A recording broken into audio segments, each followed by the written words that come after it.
I'm teasing you.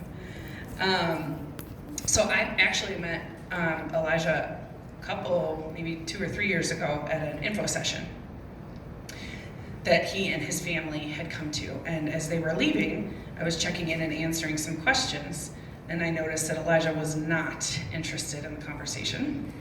And before I could even ask him what he thought, he basically told me, yeah, I don't want to do this. I'm not ready for this. I'm going back to high school. And so I said, all right. And I really didn't know if I would ever see him again. Luckily, that following summer, things didn't quite pan out back in high school, and he showed back up to Gateway. But this time he was way more engaged. He started with us in the fall of 2017. Over 2 years ago, although that may not seem that like a long time, I can tell you that Elijah did a lot of growing up while in the Gateway to College program. He did well in his foundation semester, moved into college for a couple semesters and did, pretty well there.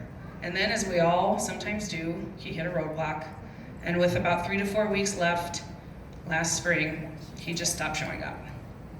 He wasn't in great communication with us, and I was worried he wouldn't return. Sure enough, once again, he came back in, and we had a long talk, tearful meeting. And in that meeting, I remember saying to him, I don't care if you failed your classes, but I want to know if you tried your hardest. And he quickly said no. So we gave it another shot, and he returned this semester with fury. To start the semester, his attendance was impeccable, and he was doing well in his classes. Then, week 10 hit, and he disappeared again for about a week. So I texted him to come in, and he hopped on the bus, and he came right in. We had another long, tearful talk, and he could have easily stopped responding and not showed up again, but he didn't. In that meeting, I think Elijah finally changed his own mind about himself. He decided he was worth it, that he could do it, and in the face of taking the easy way out and walking away again, he did the exact opposite. He buckled down with no guarantee that he could still pass those classes. He did it anyway, and this time he did things differently. He asked for help, which was not his strong suit. He went and talked to his instructors, even though they were wondering where he had been. He made up 2 biology tests in just a few days and did very well on them. And he stayed up all night finishing homeworks and labs for about 3 weeks straight. He worked diligently, and again, with no guarantees. Well, can you guess the ending?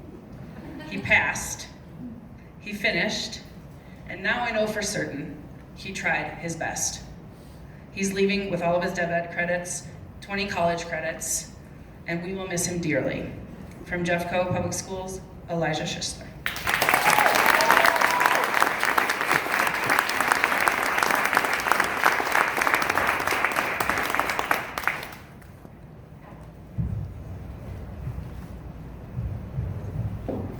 So my first rose is gonna go to my aunt, who I've lived with for the past 2 years, because she's really helped me, gave me a place to stay, and helped me with taking the bus here because I don't have a car, and drive me to classes when she could. So, she can't be here today, but that one goes to her.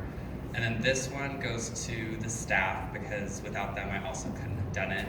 Derek was my resource specialist from week 1. We had a lot of ups and downs. But yeah, from week 1 to last week, I've been in his office probably every day. So, and then Alicia also has been very helpful this past semester.